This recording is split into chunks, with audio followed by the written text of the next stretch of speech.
Welcome to the 9th episode of From Scratch, where we follow Scalero as they build their startup. We almost have a product now, so things are getting really exciting. I'm a dreamer. I have gigantic dreams. 1 plus 1 in one developer is never 2. The question is 1 plus 1 1.9 or is it 1.2 or something? We have to start thinking about what's the long-term thing here. How does this become a big business? In this product, we're going to demo the current product.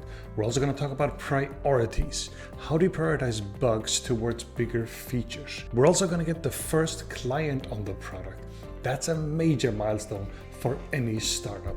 With that, let's get started. Heine, we need your help. Building a product completely from scratch. Scalero is trying to build a SaaS tool to help companies build better emails. It's going to make email creation easy. There will be many challenges. I would love your help, Heine. I'm going to do whatever it takes to help them. Ball. This is Raw Startup. Okay, there you have the product. You can upload a file, an email design in this case. You can copy a link. There are different versions. You can add a comment, and once you add a comment, you can put the comment in a specific place. Okay, good. Let's give them some feedback on where the product is now. And we start out by looking at bugs versus bigger features and how to prioritize that. It's one thing you have to be a little bit careful with this. When you're building this, if there are too many small things that need fixing, at the same time building new features, sometimes you can get stuck. So for instance, you build this thing, and then you keep finding small bugs, and now the developer can't build anything new, and you're stuck in this for a long time. Right. But anyway, I think this could work. Just get this built, and it is not that complicated. There's going to be a few bugs here and there, but I think it's going to be fine. Right. How would you balance those two when those bugs start coming up? And yeah, you got to be really careful not being too detailed and just say, okay, I found 15 bugs, but these 3 are what we need to get this going. And then just do those. Don't give 15 bugs. Just these 3 in this order, done. And then we dig into a deeper chat about priorities. I think I have set priorities a bit like that. I think we need all 5 of these first items before we can actually get a client like Vivino on this. We need these basic functionalities, and then we also need Will and I to have some admin capabilities, and then we also need to be able to upload multiple designs in a version. To me, this is kind of the last hurdle to actually using it with someone like Vivino, because this is actually how they work. Yeah. Okay, cool. There is a workaround of that, right? I mean, you just upload if it's called Thanksgiving, you have Thanksgiving 1, Thanksgiving 2, exactly. Thanksgiving 3. It's not ideal, right? But we could still release an MVP without that functionality, right? Yeah, I would really consider that, and also ability to manage all users and projects. Well, that can be anything from a no project to a massive project. So if possible, I would take those 2 out and say, okay, 1, 2, 3 you need. Good, get 1, 2, 3 done and get a real client on. Okay. Just to get the ball rolling, because otherwise it's just, you really want to get the real client on there, so you really start learning. It's crucially important. And when you said earlier that, hey, the ability to manage all users and projects is all there is. A project manager, we can see that there too, product manager and engineer. Well, that's definitely risky because you don't know what he's going to build. So it can be a very small project to a bigger project, and it might not be worth it right now. You need it at some point, sure, but you can also just add it to the database and add these users and done. Like, you put in one client on here, get their email addresses, their names, and add them to the database. Would it be helpful if we start asking Alda here to give us time estimations on how big these projects would be? I think so, and maybe not just call them shirt sizes or whatever.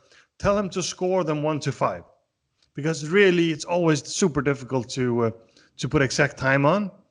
But just for you guys to have an idea about the sort of rough shirt size, I think could be really valuable. Yeah. Yeah, makes sense. Just tell him, hey, it's not about necessarily about keep an eye on him. It's about how you want to prioritize. It's about, well, if that's a big project, we want to wait a little bit. Well, if that's a small project, we want to put that further up on the list. So it can be really useful to know the shirt size. Yeah, makes sense. Okay, good. Finally, Brant and I sit down to talk about getting a client on the product, a major milestone for any startup. We're pretty far now, Brand. We're starting to introduce this product to real clients. So that's pretty amazing. Tell us a little bit about that. Yeah, so again, the goal of this platform is to release it to the world and a true SaaS product where anybody can sign up for it and use it. But right now, in kind of this beta phase, we just have a very specific set of clients that we're also consulting on a regular basis using the SaaS tool. We want them to use it so we can get feedback. And some exciting news this week, we've released a version of this where we finally feel we've kind of hit a milestone and we can actually get our actual clients to use it. We've started uploading and using it on real clients this week. And we have in the back of our minds that we want to do usability testing. We do want to do that, get some real feedback. But on the other side, I have this developer who's waiting to continue working on this platform. And he's asking, okay, what's next? So now we've kind of hit this milestone. I want to gain from your experience. What do we do here? Where do we go next now that we hit this milestone? Great. And that's a really good question, because now you have something, and at least it feels like it's better than using Slack, right? For sure. Yep. Yeah. 100%. So it's not amazing, but I think the first priority is get as many people, not as many, but like get 3, 4, 5 people to actually really, really use it. And then listen to them and then structure that feedback. Then you'll have a list of things you need to do. You put that on a list, start estimating shirt sizes, like how big are the projects, and then do priorities. And I think we should do that together. But first you need to find out, okay, what are the things we need to fix? Just put them on a massively big list and have an idea about how big they are. Then you just do priorities. Nothing, no 2 projects next to each other. Everything is in order. So the milestone that we've hit isn't quite what our full vision is. So my question to you is, how do we prioritize expanding the platform to our full vision versus cleaning up these little features? Because it's not a pretty product right now. That is certain. I think that's a good question. I think you'll learn those answers as people get on the platform. And you want this to keep moving forward, which means that you're going to have to balance the small annoyances with actually moving forward. You can keep fixing annoyances and never get anywhere.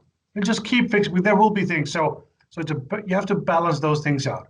Things that are very important and actually disrupting your work, fix them.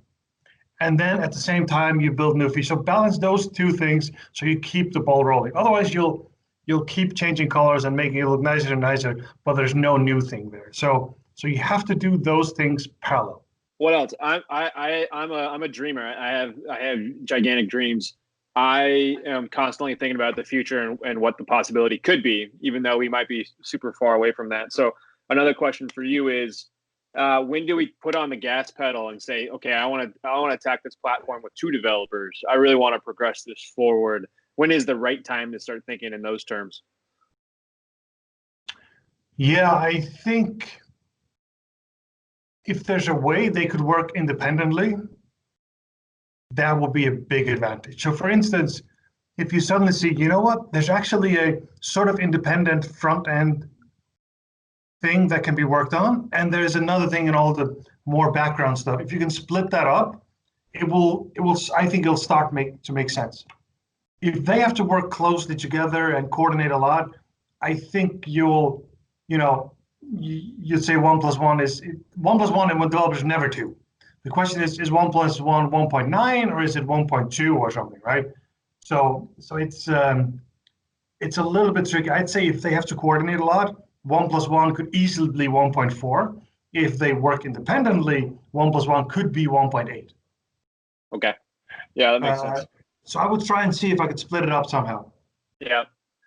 And then, as you know, Will and I are bootstrapping this. We're taking our revenue from our consultancy, and we're not really paying ourselves that much, and we're putting it into this tool instead. And all the subcontractors working on this tool right now, it's just 1 developer, which is about what we can afford. We might be able to afford a little bit more.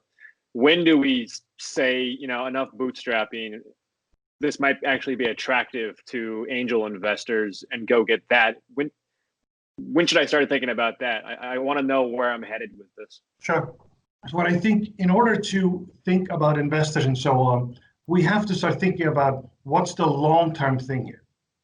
How does this become a big business, right? And I think you should start thinking about, what is that? Is it, okay, well, it is a platform that has 5,000 customers on, making this kind of money, like sort of, what could happen? That's the long-term thing. I would really think about that, what we're building here and why we're building, and how could we make this worth a lot of money. So with that in place, then I would go back here and say, okay, what do we track? What kind of numbers should we follow to take us towards that line? And say, okay, so if you think you want to have 5,000 clients on that pay this, where are we now? Okay, we have 5 that do this much. The month after we have 8, and so on. And we start growing that. So I think it's about thinking about the long-term thing, and then think about how do we track the short-term to move in that direction. Yeah, makes sense. That's it for this episode. A lot of progress, a lot of stuff happening. Make sure you subscribe, because next week there will be some drama. The boys have worked on this for a long time, and they are getting tired, maybe even almost giving up. So make sure you subscribe. Thank you very much for watching, and see you next time.